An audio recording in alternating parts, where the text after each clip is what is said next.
Mtu mmoja ambaye alikuwa ni tajiri, alikuwa na mali nyingi sana.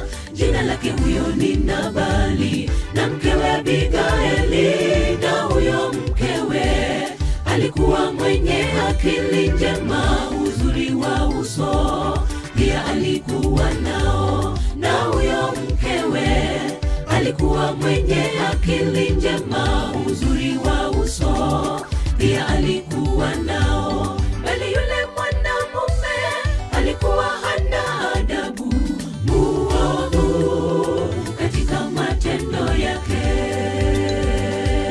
Kila mwanamke aliye na hekima hujenga nyumba yake yeye mwenyewe, na mwanamke yule mpumbavu hubomoa nyumba yake mwenyewe.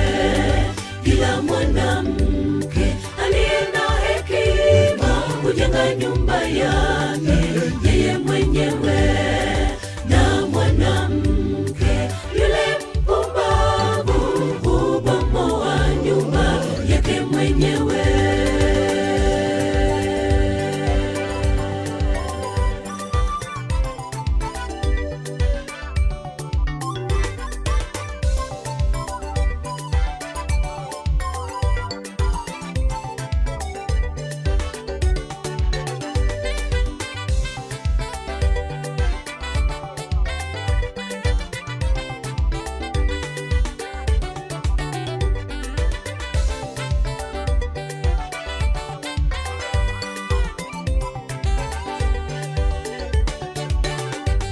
Alianguka miguuni pake Daudi, sema kosa hili na liwe juu yangu.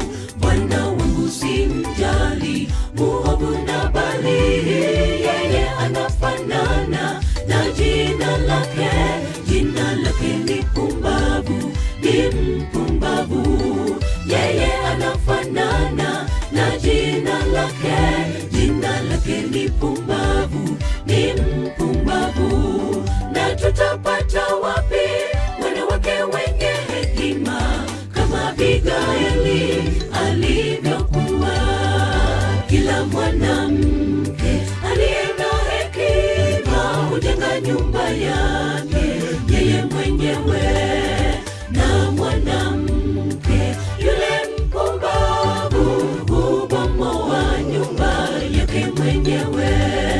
Kila mwanamke aliye na hekima hujenga nyumba yake yeye mwenyewe, na mwanamke yule mpumbavu hubomoa nyumba yake mwenyewe.